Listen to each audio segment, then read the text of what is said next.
I guess I'll record on this computer. All right. So if I can just get some sort of expression of consent, verbal, or since if you are planning to participate verbally, is fine. Nobody else has their cameras on, so that's Affirmative, cool Skycat. too. What's that?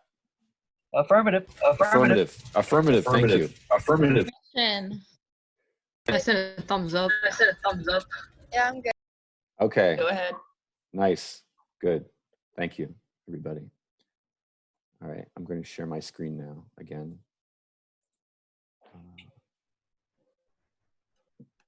And go to this beautiful little PowerPoint that I've been working on feverishly. I feel like there were more announcements I needed to make. I don't remember what they were.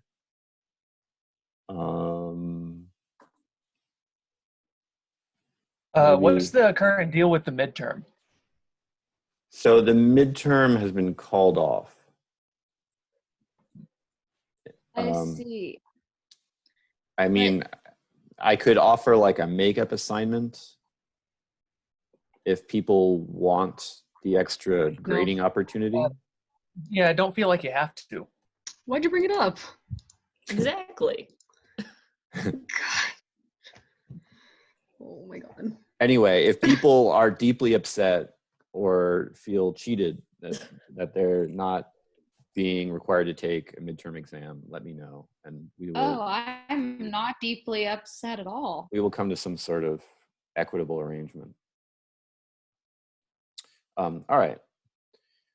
So today we're talking again about photography. The reading that we're going to be, or the artist that is the focus of our first reading for this week is Andreas Gursky, a German photographer, contemporary photographer. And so that is going to be our main topic of discussion today. That's tied to the reading by Alex Alborough called The Big Picture. The other reading, Bye Bye Black Girl by Huey Copeland, is on Lorna Simpson's works, and we're going to be discussing her work on Thursday. So I just want to see if I can make this segue here from our discussion last Thursday of Sherman's untitled film stills and later works. We talked about the ways in which her film stills recall these iconic Hollywood, the work of iconic Hollywood films by directors like Alfred Hitchcock, which often center on the image of the damsel in distress, the heroine, the modern heroines who are, presented as kind of voyeuristic object of attention, and the ways in which the scenes are shot and framed and so forth accentuate that sense of danger or threat that is kind of looming over these female characters, these female protagonists. So in the context of her time, the late 70s, early 80s, when you had a lot of artists kind of engaging with either mass media or conventions, dominant conventions of representation, it's possible to look at Sherman's work from this perspective and kind of classify it or group it together with the work of other artists of her generation as appropriation art, the idea being that she's kind of appropriating the look of these classic Hollywood films and these film stills. Another artist who we just very briefly mentioned last Thursday, Sherry Levine, is another member of this generation or group of artists, these picture artists, as they're sometimes called, who is engaged in investigating these, or looking critically at representation and the relationship between originality and repetition or representation or reproduction in art and in photographic media specifically. So she, kind of like Richard Prince did, but differently, where Richard Prince rephotographed Marlboro cigarette advertisements, magazine ads, featuring the Marlboro Man, cowboy, riding across the plains, and then presented these rephotographed advertising photographs as his art. Sherry Levine rephotographed images by famous photographers like Walker Evans, famous documentary photographer of the WPA era. So this work looks, to all intents and purposes, exactly like the original print by Walker Evans, titled Alabama Tenant Farmer's Wife. This was one of a series of photographs that Evans took when he was dispatched by the Works Progress Administration, this government agency, to go out to the Midwest and rural parts of the country to document the poverty and the desperate living conditions of rural America during the Great Depression, with the Dust Bowl and this kind of perfect storm of economic hard times and crop failures. There might be slight differences, of course, in the quality of the image because it's rephotographed, but essentially it's kind of, you could say Sherry Levine is treating the original by Walker Evans as a kind of ready-made. She's not altering it in any intentional way. And so this was, of course, scandalous to a lot of people, even however many decades after Duchamp had exhibited his urinals and so forth. People, maybe because this was considered a kind of affront against Evans, against the legacy of this beloved American photographer, there were plenty of people who had a problem with calling this sort of thing art.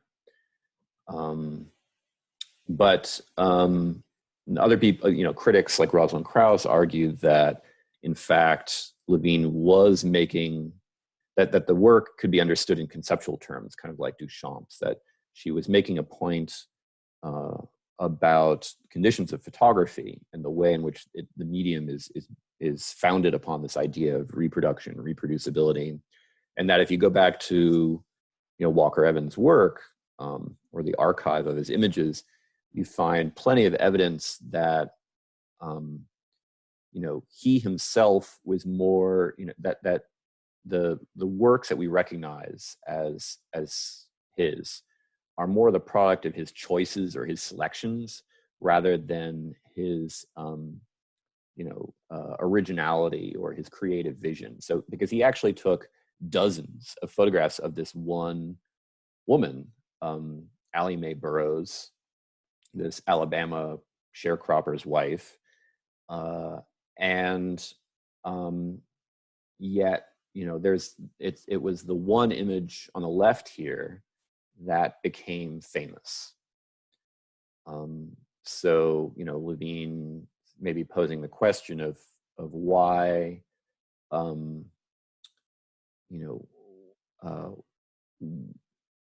why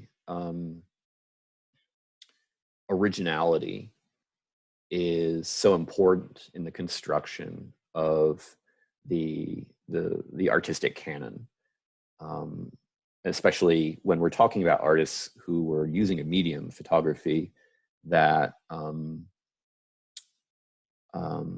that in some sense is incompatible just in terms of its actual operations with this kind of myth of the artist genius and the creative originality of the artist. And so I thought we could compare these again. I was going to focus on this comparison a little more on Thursday, but we didn't really, I think, have time to talk about it. In terms of what Sherman and Levine have in common, or what separates them, are there aspects of Sherman's project that operate the same way? Or is what she's doing here fundamentally different because it's not, rephotographed? How important is that distinction? It looks like everybody is muted, so if you want to contribute something, you might have to unmute yourself here.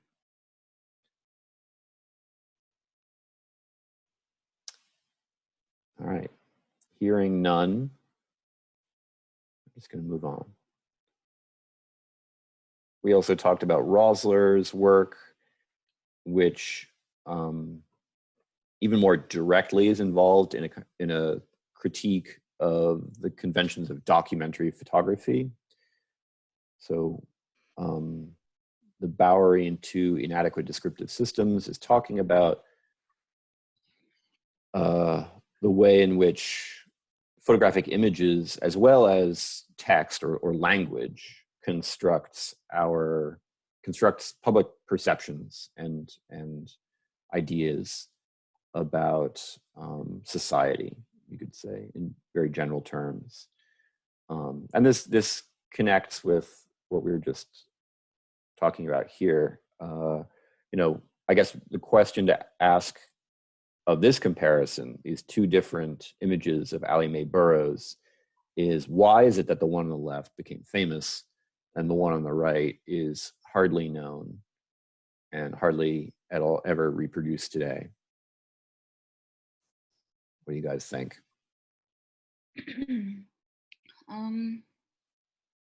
I think the one on the left is more famous because it looks like, so this is like the 1930s, so this is the Great Depression. Mm-hmm. So it looks like she is like going through some really hard times, and I think that impacts the emotion of the piece more than the other one where she's, I don't know, it's kind of a Mona Lisa smile, honestly, but it's more upturned than, her face is more like scrunched in the left, and that's probably why it caught more people's attention. Yeah. She looked kind of pained. Mm-hmm. So it fit, it kind of basically, this is what Walker Evans was, this was his job. This was his task. He was sent by the Works Progress Administration out west to document the hardship of these people, because the goal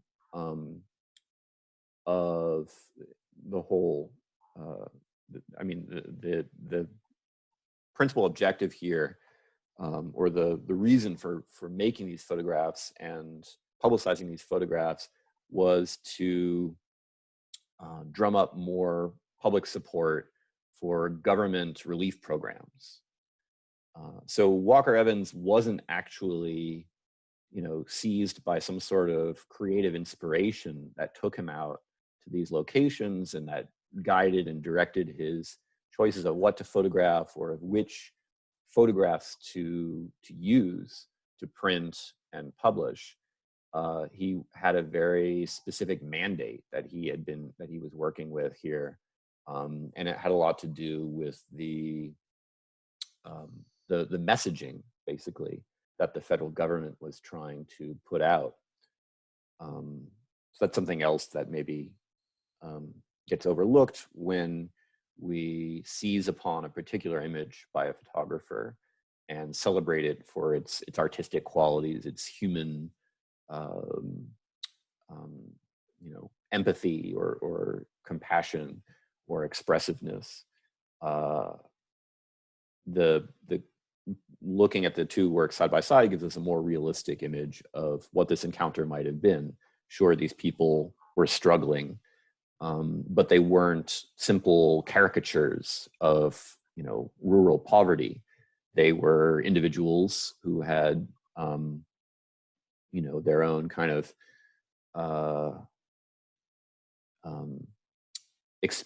whose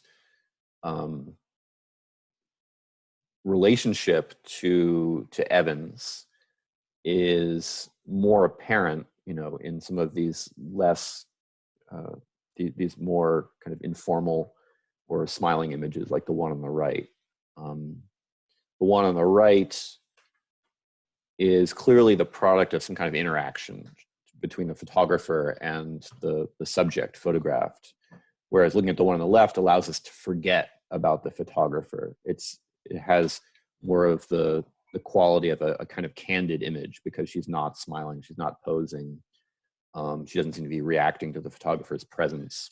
And that too is part of the messaging. It's important in these photographs that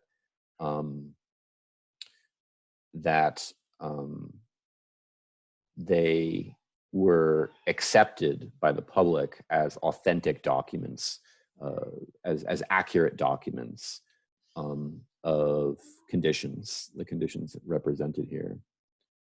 All right, so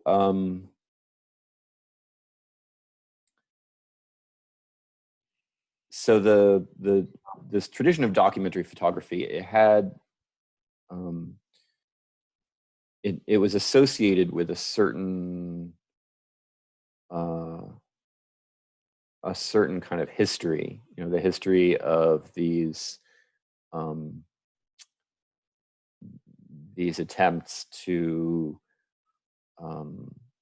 raise public awareness of the plight of the poor, whether it's the rural poor or whether it's the urban poor, the homeless, the alcoholics, the Bowery bums.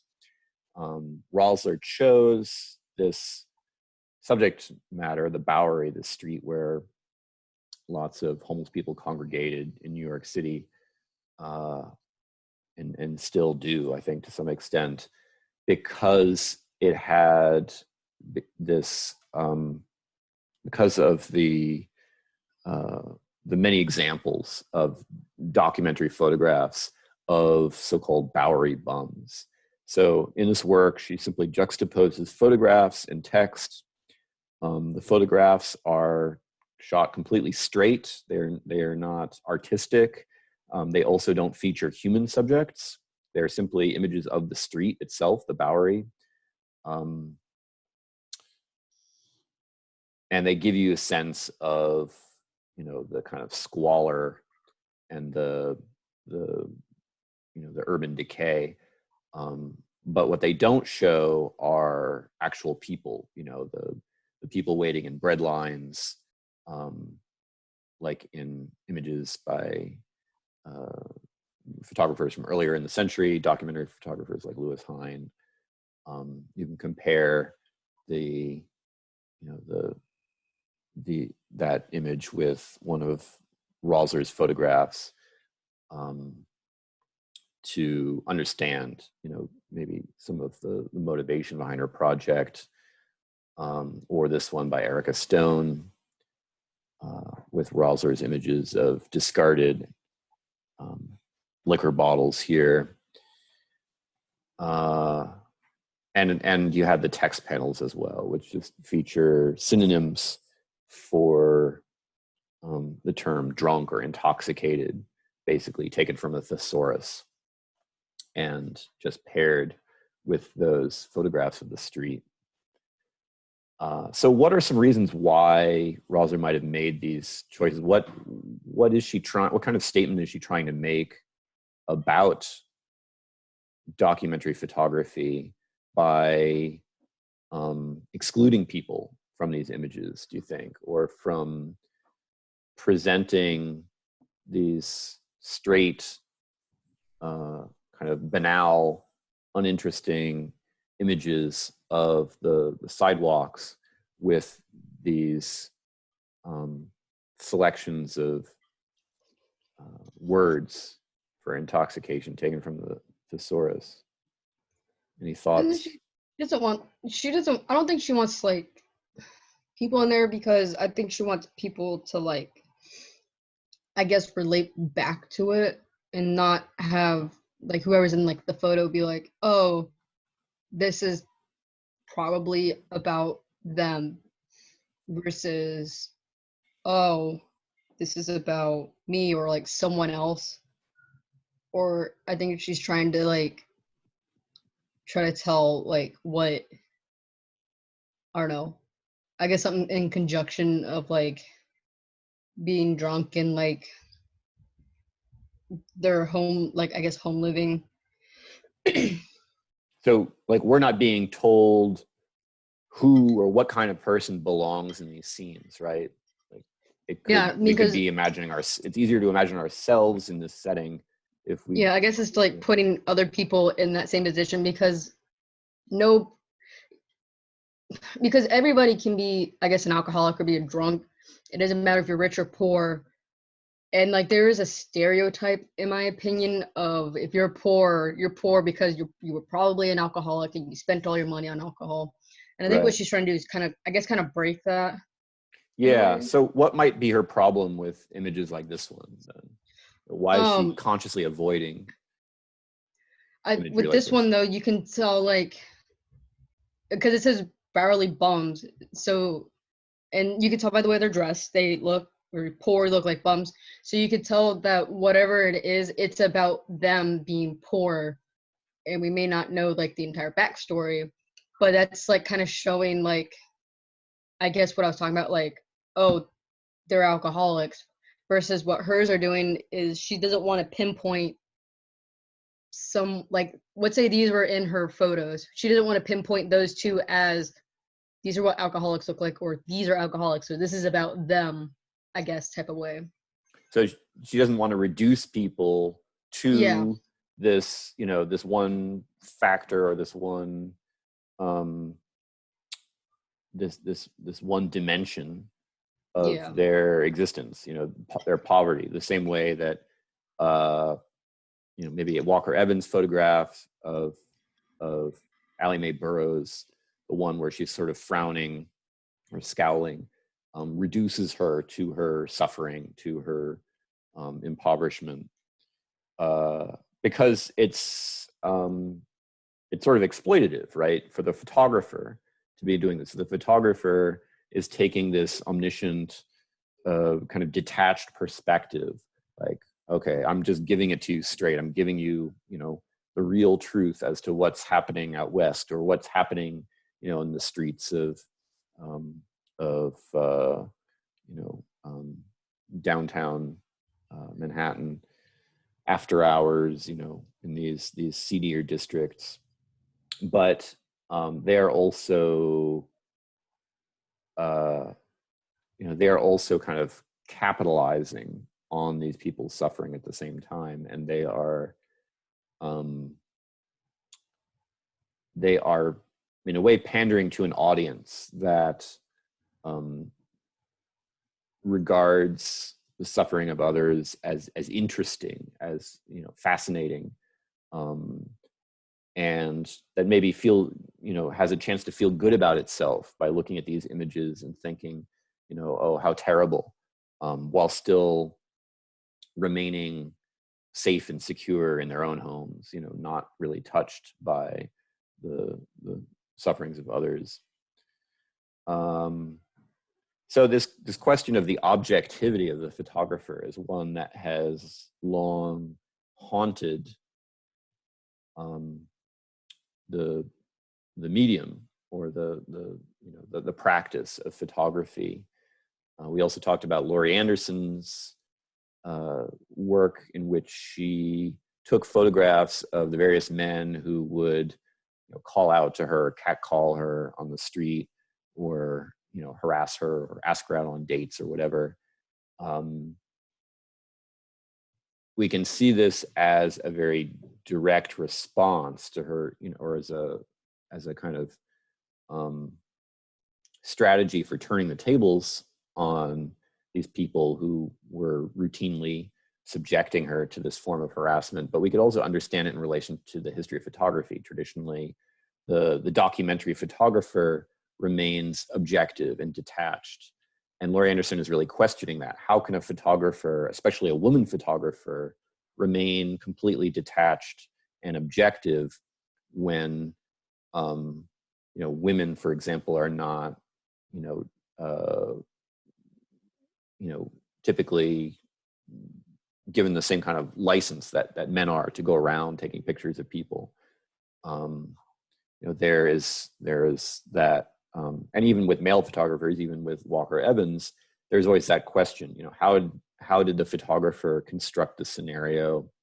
How did the photographer gain the consent or not gain the consent of the people photographed? The tradition of documentary photography emphasizes its realism, its objectivity. But a lot of artists starting in the 70s and 80s were questioning that and essentially making the argument that this objectivity is a myth, that all photographs are constructed, that they all are the products of some sort of agenda. It could be an ideological or political agenda, or it could be a product of social relations of power in society. But there's no such thing as a completely innocent photograph, or by extension, a completely innocent or accurate representation of any kind. So another artist who was working in a sort of oblique way with the conventions of documentary photography in the post-war United States is Edward Ruscha. He created this work, which is takes the form of a book, an artist's book called Every Building on the Sunset Strip.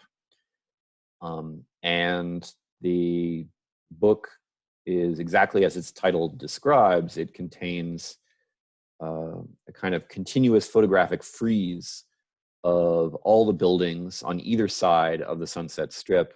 And the book is printed on a paper folded accordion style that can be unfolded to display the kind of entire length of the street, and the buildings on either side are kind of mirrored across the page, vertically across the page, so that the experience of looking at the book becomes kind of an analog of the experience of driving along the street. Now, we can relate this to the history of documentary photography because it is like traditional documentary photographs.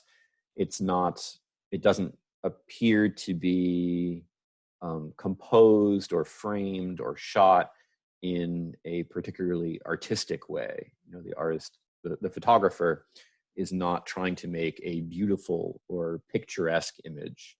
The photographer is simply recording what's in front of him or her, and if that is more accurately described maybe as a tendency of documentary photography, because even the most seemingly straight works of Walker Evans, for example, can be appreciated for their artistic qualities. Ruscha's images are really aggressively banal and amateurish and non-composed, inartistic.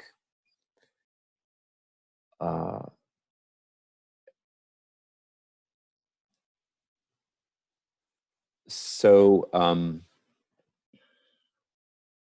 the book has to be appreciated then more at the level of the idea, like a work of conceptual art, than as something to be looked at, even though the visual qualities are important as well. It comes in this reflective slipcover bookcase here.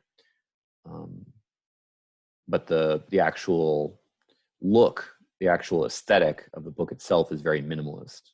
And of course, 1966, when this book was published, was the heyday of minimalism. So, you know, it was a very important work for its time, and it was followed up by subsequent books like 26 gasoline stations and so forth that adopted a similar kind of approach, because it is it clearly has one foot in minimalism, one foot in conceptual art, but it's also maybe kind of casting a look back over its shoulder at fine art photography and the legacies of documentary photographs. Viewed as a work of conceptual art, you know, it's a little bit mysterious. Unlike Martha Rosler's work, there's no obvious statement being made here. But we could compare it to similar projects being carried out by other conceptual artists around the same time that represent essentially the carrying out of a kind of program. Hans Hacke, a German artist, was doing something of this sort when he took photographs at timed intervals of seagulls who were diving for scraps of bread and so forth. And then he subjected them to this kind of quasi-scientific analysis, you know, counting the number of birds captured in each frame. And again, you know, the intent was very obviously not to make beautiful images, but to explore this kind of interaction between the camera or photography as an apparatus and real life systems. He was interested in systems. Another type of system that he explored was the real estate holdings of this landlord family, this kind of slumlord family in New York City. The work was titled Sapolsky et al. Manhattan Real Estate Holdings, a Real-Time Social System. And Sapolsky was the name of this family who owned all these properties, these brownstones in Manhattan that were maintained in really squalid condition, unrepaired, you know, with broken windows and so forth, and rented them out cheaply to, you know, people who couldn't afford anything better, and who didn't really have the means to complain about, you know, the broken fixtures or the non-functioning utilities. Sapolsky also,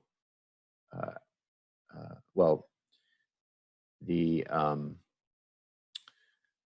work consisted of this juxtaposition of photographs of all the buildings owned by this enterprise, this family business, and then this very complicated system of shell corporations that the Sapolsky group set up in order to kind of conceal their real estate transactions. So this chart shows the exchange of mortgages between all these people, and you know, they're all just kind of invented corporations that were used for the purpose of moving money around. So this interest in taking a completely objective or analytical perspective on things, whether, you know, the artist is trying to make a political point or has an agenda, like Hacke was clearly trying to bring public awareness to the problems of inner city housing and the exploitative relationships between landlords and tenants in New York City. Other artists adopted the same approach, but in a more casual way, or with less, obvious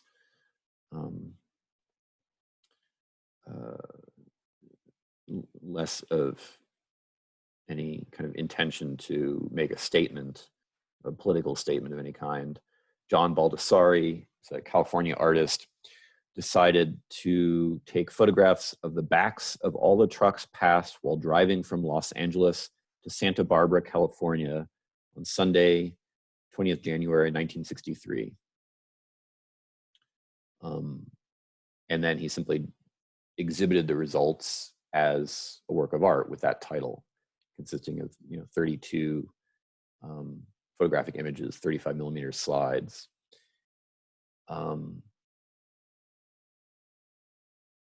There's clearly a basis for comparing this with Richet's Every Building on the Sunset Strip. Like that work, it doesn't really seem to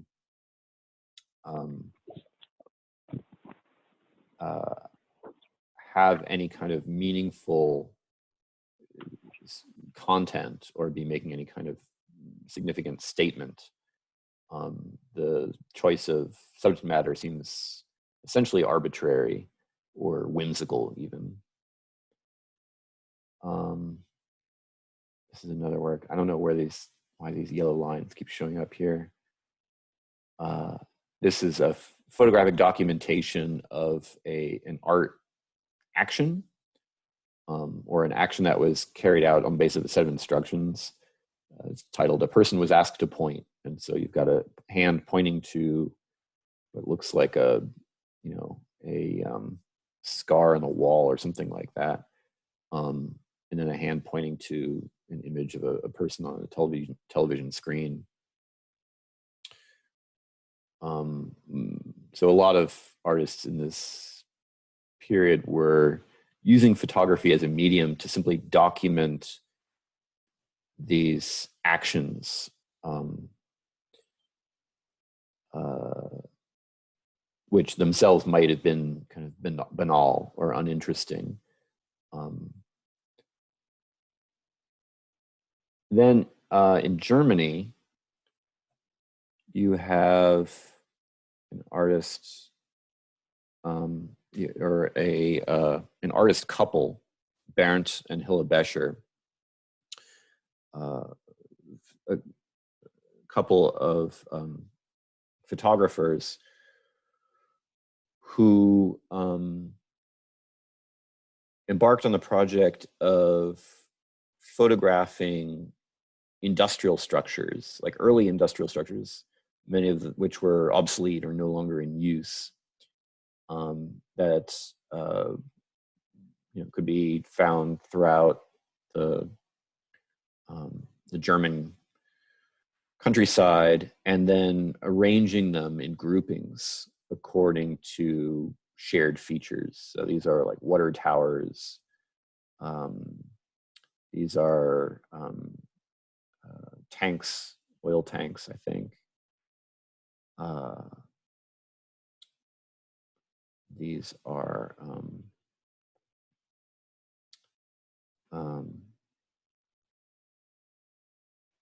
structures for drilling and extracting oil, I think. More water towers. I'm sorry, I don't have the captions for these.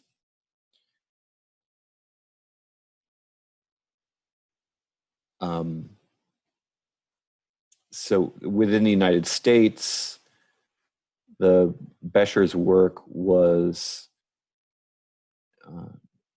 championed by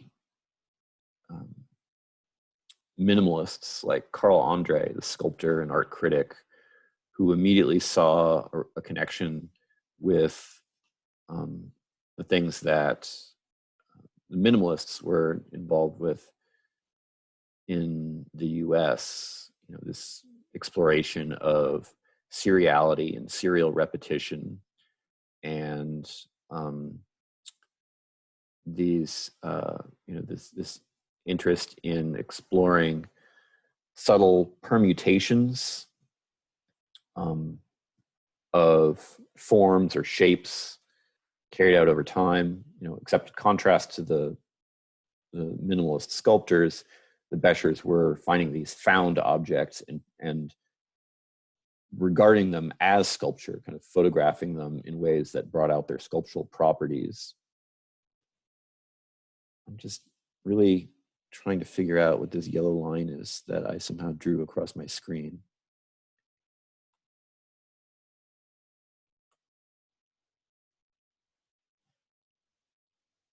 I don't know where it came from or how to get rid of it.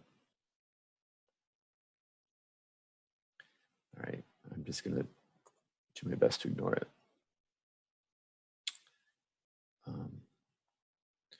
Okay, but even if it's possible to look at the Beschers' work, I mean,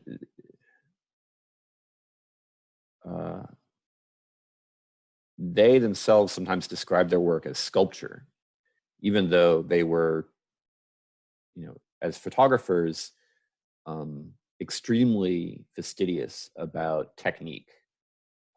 They would only photograph these buildings at certain times of day so that the lighting would be consistent in certain weather conditions.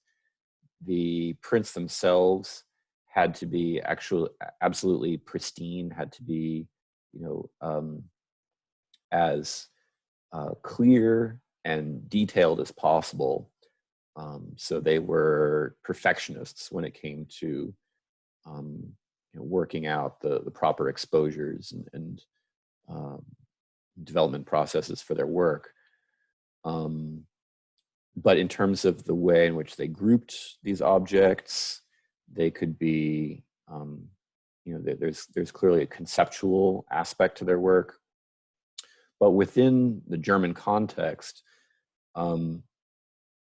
it also has to be viewed in relation to the history of the history of modern photography in Germany, and more specifically, the movement that was called New Objectivity or Neue Sachlichkeit between the wars. You had a generation of photographers whose work was characterized by this attempt at bringing a kind of objective perspective to bear on ordinary kind of everyday subject matter.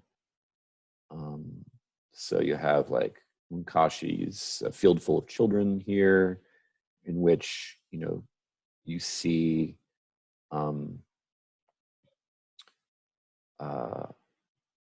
the scene of children lying out in the park on the grass, looking up at the sky, but shot from this distant perspective that renders their bodies into a kind of abstract pattern. Or this image by Hein Gorny, this was created for advertising purposes. This is for a company, commissioned by a company that produced men's shirt collars.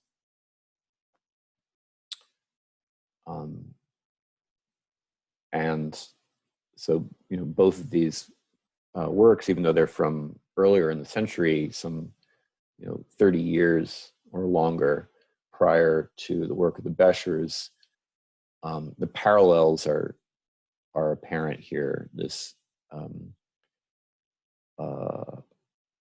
this emphasis on seriality and on larger kind of abstract patterns that absorb individual differences and resolve or conceal them or suppress them somehow.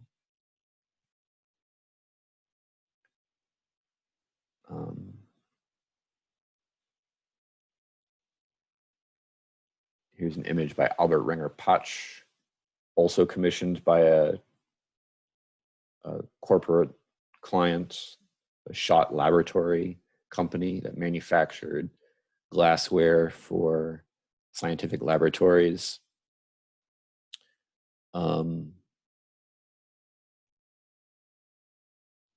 why do you think an image like this would have been so successful for purposes of advertising? What is it about Ringer Potch's work that might have appealed to his clients or seemed to them like it offered an effective means of promoting their product? Is it the shape of these bottles? Well, the bottles are this shape, right? These are the glass. This is the glassware that the company manufactures. So it has to be something about the image itself, you know, how these objects are arranged or how they're photographed, that was calculated to make the product more appealing, right? I think it has to be like, I'm gonna assume how it's arranged, and I guess how probably how the photo is taken, but I'm assuming the arrangement of the bottles, because you see on the left side you have Sorry, I just dropped my phone. you have like two bottles upside down that's on the necks, and the I guess it's considered like the lip of it, and then you have other two on the right that are standing straight up, and they're very like disproportional of each other. So the one in the back left that's upside down, it's very long, and the one closer to us is short. And then you have that small one right up here. But when you look at the reflection, you can see it like it's right side up, and the others are like upside down.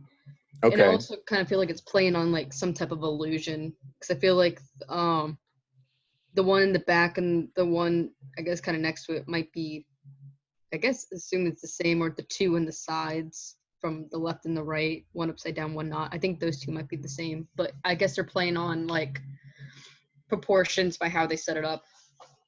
Yeah, so they're all, I mean, roughly similar in terms of shape, although they vary a lot in terms of size or specific dimensions. So, I mean, I guess it's effective because it's showing the range of types of vials or test tubes or whatever the company manufactures. But the arrangement also, you know, it has these whimsical elements. Like, why is it that the photographer decided to turn three of them upside down in placing them on this reflective table surface?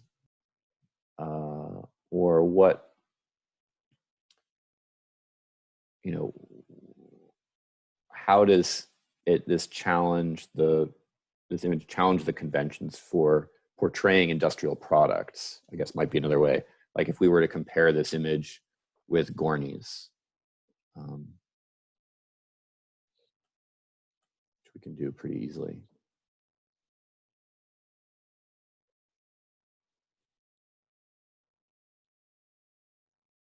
What's different about Potch's? Well, I mean, one seems to be playing more with reflection, while the other seems to be playing more with the idea of pattern. That's the biggest thing that stands out to me. Mm-hmm.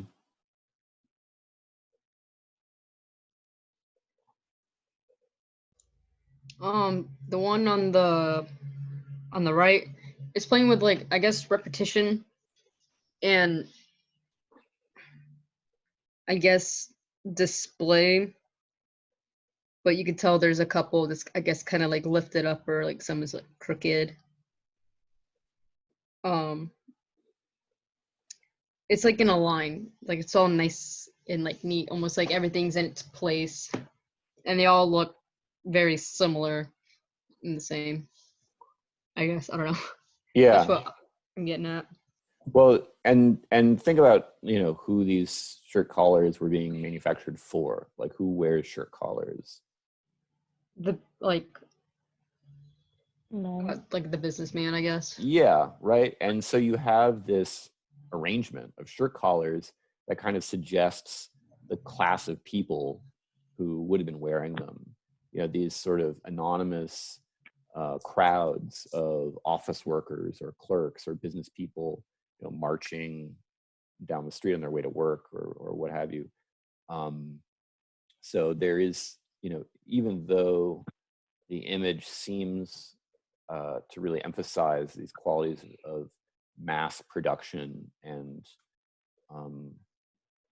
repetition, there's a humanizing aspect to it. There's a humorous aspect to it almost. You can kind of fill in the empty voids within these collars with imaginative representations of the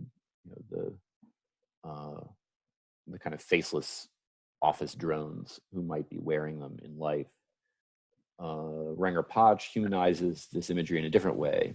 He takes these industrial products and he emphasizes the differences between them, the variations between them, and he exaggerates them even by positioning some of them upside down, so that rather than looking at like a selection of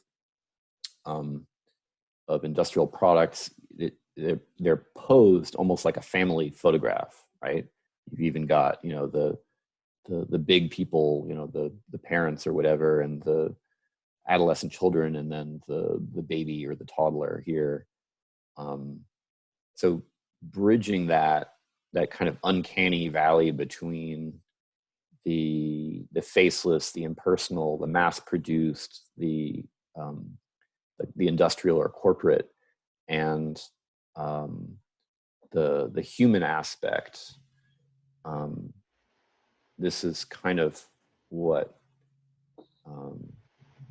new objectivity or Neue Sachlichkeit photography is associated with. And you see that in the Becher's work too, the way the building, some of their arrangements of buildings emphasize variation, emphasize the uniqueness of these buildings as individuals.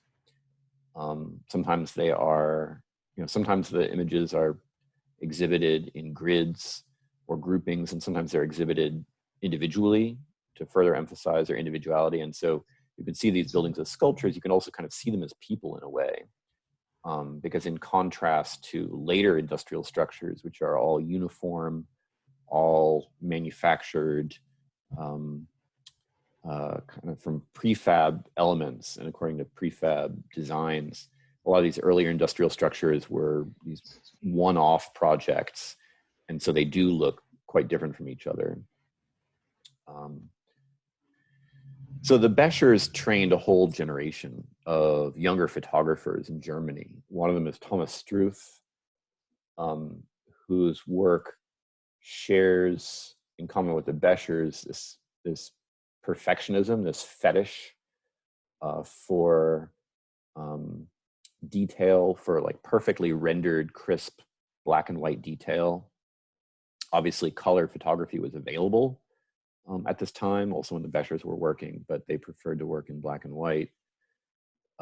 Struth early on did a number of city scenes like this one, which were always rigorously composed, with the camera stationed in the center of a street, and the street basically empty of people. These were the kind of rules that he set himself for his works. And whatever particular scene it was that he was representing, whether it was, downtown New York City or whether it was residential streets in Europe, he stuck to these conventions.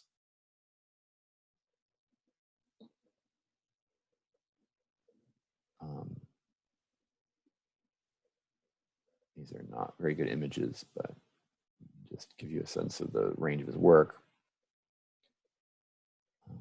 And then he started kind of branching off and adopting other perspectives, but still sticking to the same kind of subject matter. These views down the streets in urban settings. This is in Tokyo, Japan.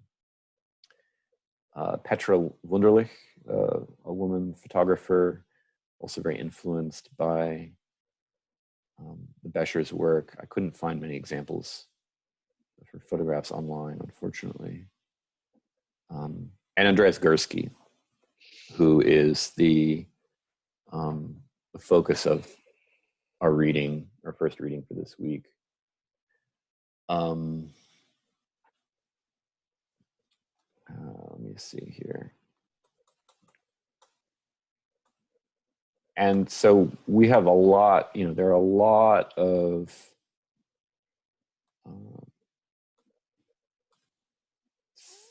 threads that we could follow, or connections that could be drawn in talking about Gursky's work.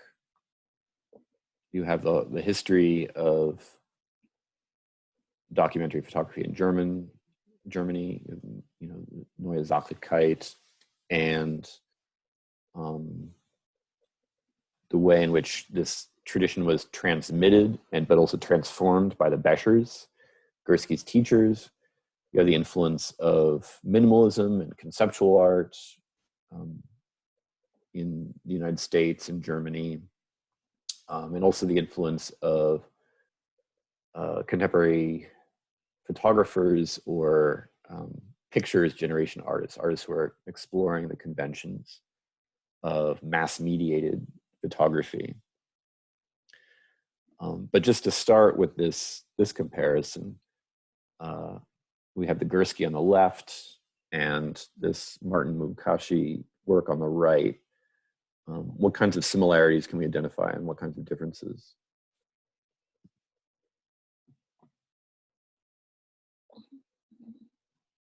They're both taken from like above the scene. Mm-hmm. And what does that And do both- to the image, or how does that affect our It makes our them view? seem smaller. Like it's a bird's eye view, like they look smaller. There's more of them in one shot. It's just like you're observing from like above, like you're kind of inferior, I guess. Mm-hmm. Yeah, and it also suppresses their individuality, right?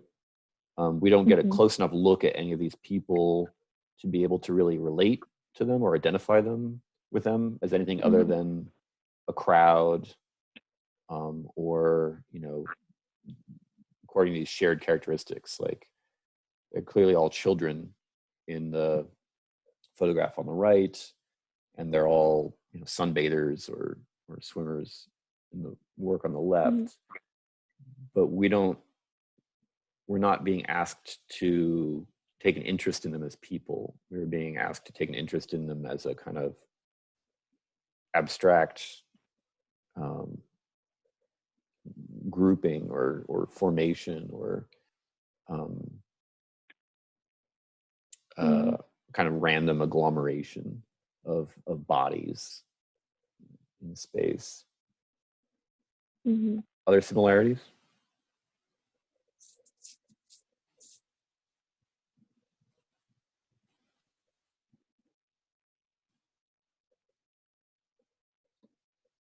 Or differences?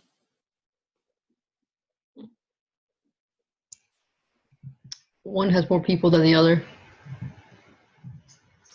Mm-hmm. In terms of the image on the left, it's more spread out, and even the angle or the way it's shot in wide view, it's like almost evenly dispersed, but you can tell it starts from the right corner, goes out to like the upper left corner, so you can see it's kind of like at an angle dispersed, versus the right, it's not, it's very close together, it's more compiled, so it's very busy, which makes your eye like you don't know where you're gonna like look, versus this one, it kind of guides you up to the upper corner. Yeah.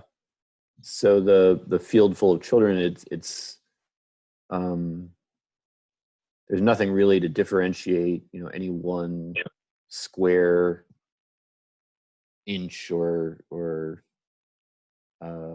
section of the image from any other in terms of the density of children or bodies or whatever. It has that all over kind of compositional quality of like a Jackson Pollock painting, let's say, or something like that. Whereas the work by Gursky has a horizon, and so it adheres a little more to the conventions of landscape painting or landscape photography. What would you say is the most interesting thing visually about Gursky's photograph? Anybody? Probably like the shape of the pool. Shape of the pool, right? Yeah, how would Yeah. you describe it?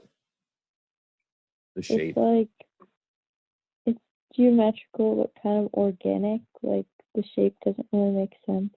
Okay, so it's geometric, but it's not like a rational geometric shape or a regular geometric shape, like a square or a rectangle or a triangle even.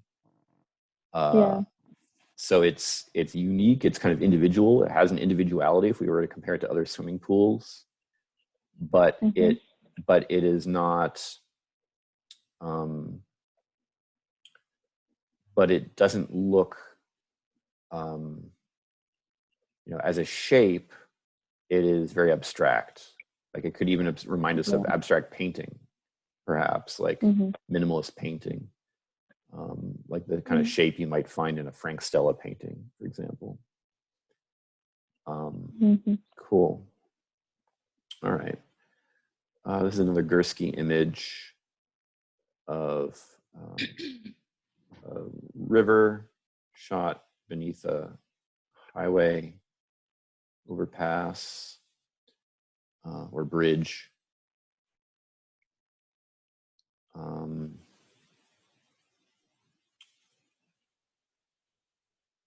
This was an image based on a store display at a Prada store of shoes, but it was digitally manipulated by the photographer so that he was able to extend the length of these display shelves to make them longer than they actually were.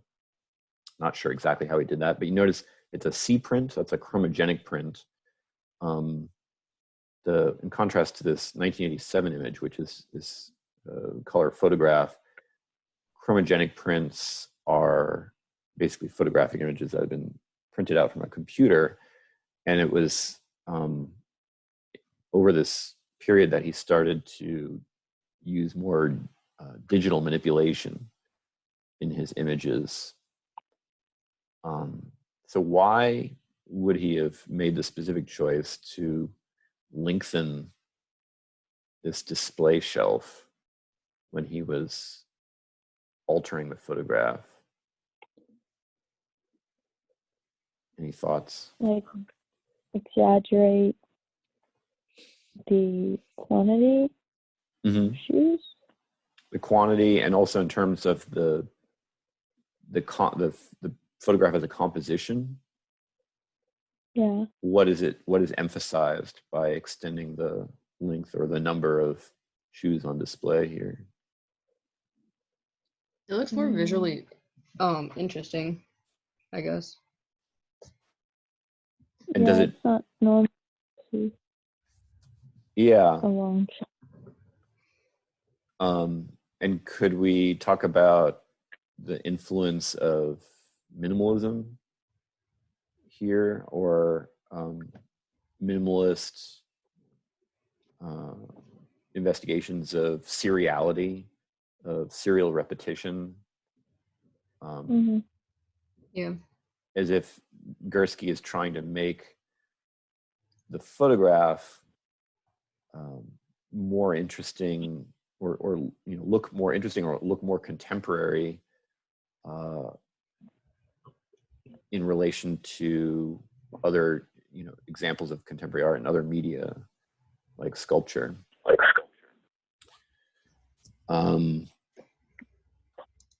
Another digitally altered image is this one, 99 cent of a 99-cent store. And this at one point held the record for being the most expensive photographic print ever sold. I think that record has since been broken, but it may have been broken by Gursky himself. Sort of ironic, given that everything in the store is 99 cents. Yeah. I like this one. It's color wise, it's very like in your face, bright, very saturated in my opinion. It's just Mhm. in your face. There's just so much too. And then when you just go to the back, it just gets like smaller too. To that Mhm. point. So it creates that sense of almost kind of infinite extension or continuation or Mhm. this kind of endless landscape of 99-cent store products. The way he shot it with the wide angle lens really does add more like appeal to it. Cause then it makes you feel like it's like, yeah, that store is like how it feels like that store is huge. Mm-hmm. Versus I guess if you took it with like maybe a 35 millimeter or something else to like kind of squish it, I feel like it makes it more smaller. So you kind of don't get that feeling of, I guess, how big that store is ultimately.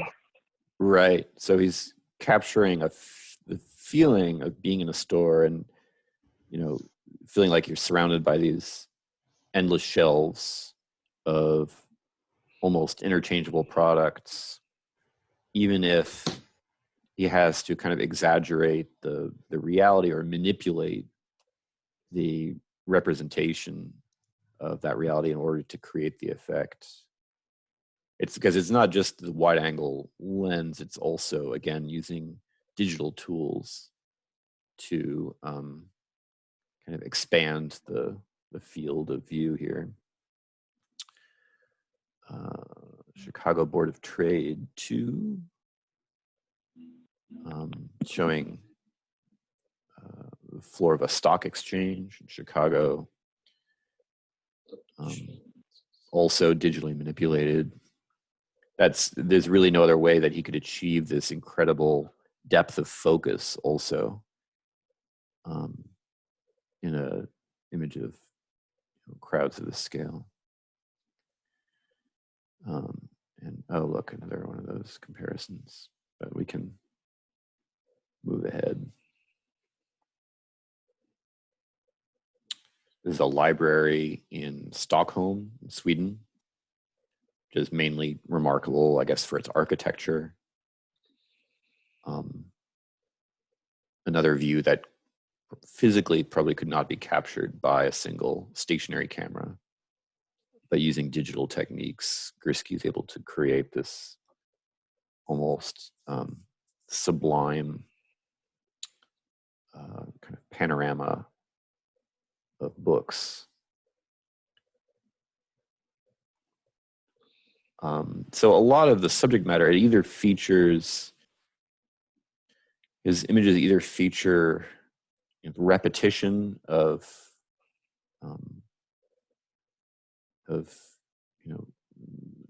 similar, if not quite identical elements, like the books on these shelves or people in the crowded stock exchange, products in the 99-cent store. He also shoots factory floors, like this in this Mercedes factory in Germany. And so this type of subject matter has given him a reputation as as a kind of chronicler of globalization or advanced capitalism, showing the global interconnectedness of capital. He traveled all over the world to take these photographs, and many of them are related to scenes of international commerce, manufacture, travel, tourism. This is a hotel, I think, in Atlanta. More recently, he's turned to other types of subject matter. This is an extreme close-up of a painting by the British landscape artist John Constable. And a lot of people view his photographs as creating a bridge between sublime tradition in landscape painting with which Constable, among others, is associated, and photography. So creating photographs that have the same kind of aura or the same aesthetic impact as landscape painting in the grand tradition. And the scale of many of these images, which I can't really show as well in slides, is calculated to produce that kind of impact. So these are very, very large scale photographs. This is like 6 feet high by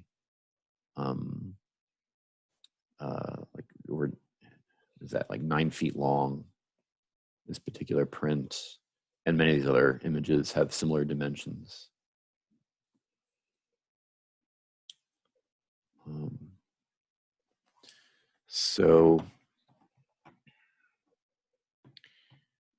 One other thing I have to announce on a more practical note, the reading for this week is just one essay, but it was published in an issue of the magazine Art Forum together with a companion essay, which is not assigned. So I don't want people to get confused by that. I'm just going to open up this reading and show you what I'm talking about so everybody understands what we are reading and what we aren't reading, or what you're not required to read.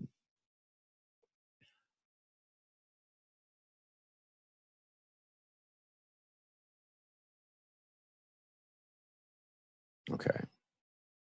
So yeah, so this is this was a kind of feature in this magazine issue. These two essays on Gursky's work. One is by Alex Alborough, and the other one is by Katie Siegel.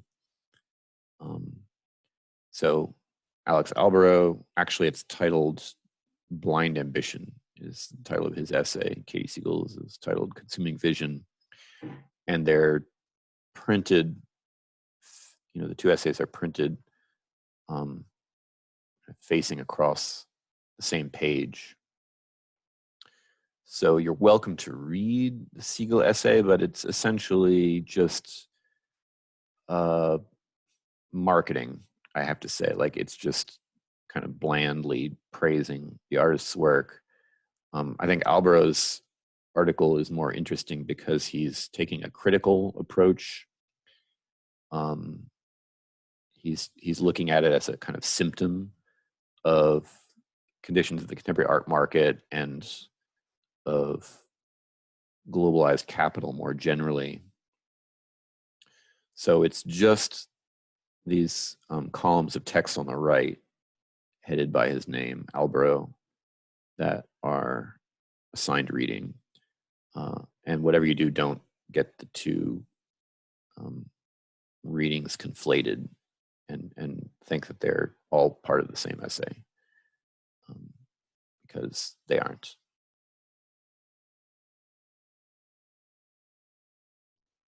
It's also fairly short compared to some of our other readings. Cool. All right. Does anybody have any questions about anything? I don't know if you've had a chance to look at any of the presentations. Tina's and Kelsey's on Sherman's work, or the one on the Crow essay, but those are both on Blackboard.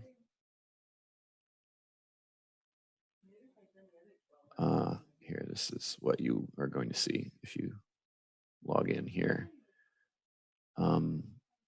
So under recorded class meetings, again, to recap, you've got these two videos from our class last Tuesday. Unfortunately, last Thursday's class, I lost the video for that somehow. Under Blackboard presentations and quizzes, You have the presentations on the 2 readings and a quiz on each one. And these are just Blackboard quizzes, so you follow the link and answer the questions to the best of your ability. Many of the questions will require you to refer to the slides in the PowerPoint. So you'll have to look back and forth. And then for people who have upcoming presentations, just a reminder that I have this sample presentation available here for you to look at. And the main thing with the quizzes is, the answers should generally involve some comparison of slides in the PowerPoint.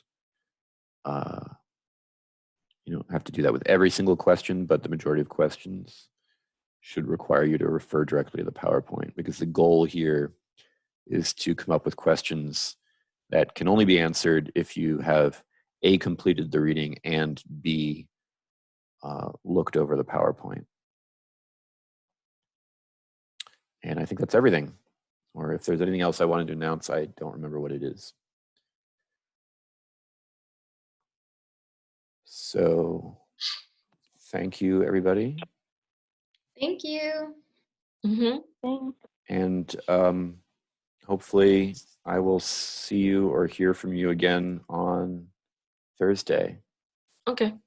Sounds good. See you then. Bye. All right. Signing off. Have a good week, everybody. Thank you. Bye. Bye.